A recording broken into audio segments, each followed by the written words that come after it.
치수가 노출된 상태에서 시스트와 치근단 농양을 동반한 치관 치근 파절, CCRF, Complicated Root Fracture에서 발치하지 않고 근관 치료와 레진 치료를 한 후 농양이 없어진 치료 사례에 대해 발표할 힐링히스 동물치과병원 박성민이라고 합니다. 13살 된 포메인데요. 인근 병원에서 스케일링을 하기 위해 내원하였다가 어금니가 파절된 것을 그 병원 원장님이 보호자님께 알려주셔서 이후 저희 병원에 오게 된 경우입니다. 따라서 언제 어떻게 파절된지는 그 경위 파악은 정확히 되지 않았습니다. 처음 내원 시 의식 있는 상태에서 구강캠으로 살펴보았을 때의 모습입니다.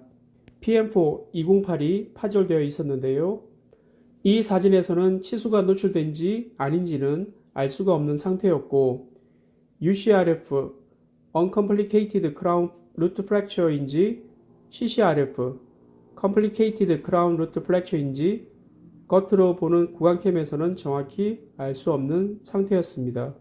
대부분 PM4의 위치에서 파절되었을 때 사진에서처럼 빨간 선의 커스프, 교두와 릿지만 살짝 파절되었을 때는 보호자분이 잘 모르고 계시다가 버칼 부분이 사진의 빨간색의 테두리처럼 심하게 파절되어 덜렁거리면 그때 보호자분이 인식하시고 동물병원에 데리고 오는 경우가 많습니다. 이때 점선 부위는 치근이 파절된 부분인데요. 이는 치은 연화에서 치아나 잇몸뼈에 달라붙어 있고 실선 부위, 즉 파절된 치관인 치아의 머리 조각은 덜렁거릴 때도 있고 달라붙어 있는 경우도 있으므로 보호자님이 파절에 대해 인식하시지 못하고 계시다가 스케일링이나 치아 검진 시에 수의사의 선생님에 의해 발견되는 경우도 많습니다. 우선적으로 커스프, 교두와 윗지가 살짝 파절되고 그 다음 이렇게 측면에서 크게 파절되는데요. 이는 파절, 즉 판상으로 부러지는 치아의 특성상 한 번에 크게 부러지지 않고 처음에 끝에서 약간 야금야금 부러지고 난 뒤 그 다음 큰 덩어리로 부러지는 것이 강아지들에서의 치아 판상골절의 특징이라서 발견됨이 쉽지 않는 경우가 종종 있습니다. 스케일링을 하고 난 뒤 파절된 치아편을 제거하고 살펴보았을 때 치수가 완전 노출된 CCRF의 상태였고 더욱이 치수는 괴사되어 있는 상태였습니다. 이런 파절된 지 꽤 오랜 시간이 지났음을 알 수 있었습니다. 치아 엑스레이 사진에서 보게 되면 메지알 루트의 에이펙스에 농양이 있는데요. 약간 각도를 틀어 촬영을 하면 그 농양의 크기를 좀 더 선명하게 볼 수 있었습니다. 이 사진은 다른 강아지의 발치한 치아의 에이피컬 시스트의 사진인데요. 이 사진을 말씀드리는 이유는 치근단 농양이 있는 치아를 발치하지 않고 신경치료를 하는 경우의 어려움에 대해 설명을 하기 위함인데요.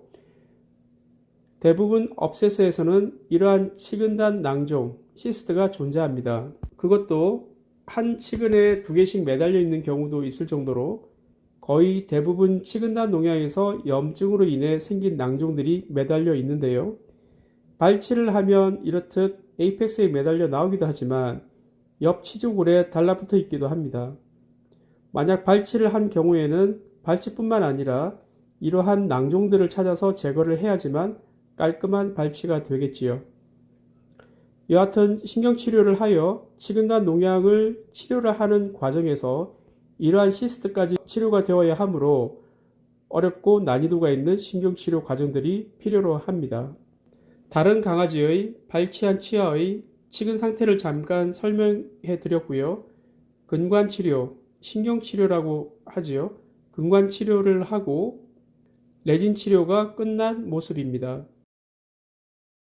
신경치료는 치수를 얼마나 깨끗하게 잘 제거를 하고 오염과 감염 없이 치료된 근관이 잘 유지되는가가 관건입니다. 특히 치근단 농양이 있는 근관에서 이렇듯 치수 치료를 하여 자기 치아로 살리는 것이 쉬운 치료가 아니라는 것에 대해 말씀드렸고요. 신경치료뿐만 아니라 레진 치료가 불충분하게 되면 치료 후 근관 내에 문제뿐만 아니라 치주의 문제도 유발시키므로 결국은 발치로 가야 하는 경우도 있게 되는데요.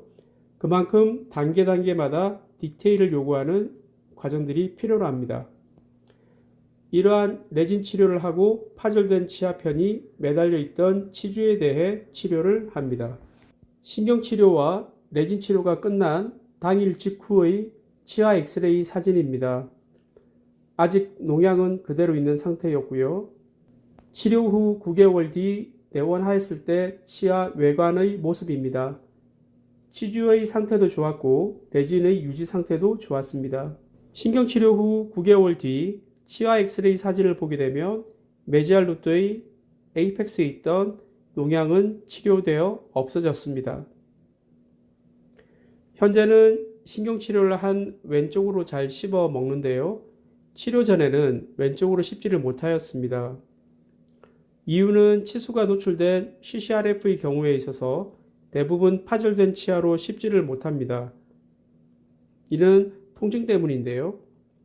위증내의 경우에서는 더군다나 치수가 괴사된 상태여서 더더욱 씹지를 못하는 상태였습니다. 따라서 저작 기능을 살펴보는 것이 1차적인 신경치료가 잘 되었는지 안 되었는지 판단 여부로 삼을 수 있습니다. 그리고 치수가 노출되지 않은 UCRF에서는 씹기도 하고 못 씹기도 한답니다. 이렇듯 치근단 농양에서의 근관치료, 신경치료의 성공 사례가 적용되지 못하는 경우가 있는데요. 치아의 여러 조건들을 따져보고 신경치료의 적용 여부를 결정하는 것이 매우 중요하며 동물 친구들 치아의 CCRF나 페리에이피컬 업세스에서 무조건적인 발치는 지양되어야 한다는 개인적인 생각을 말씀드리며 이러한 중증의 질환에서도 가능한 자기 치아를 살릴 수 있는 치료 방법에 대해 소개를 할 수 있어서 감사히 생각합니다. 이상 힐링힐스 동물치과병원 박성민이었습니다.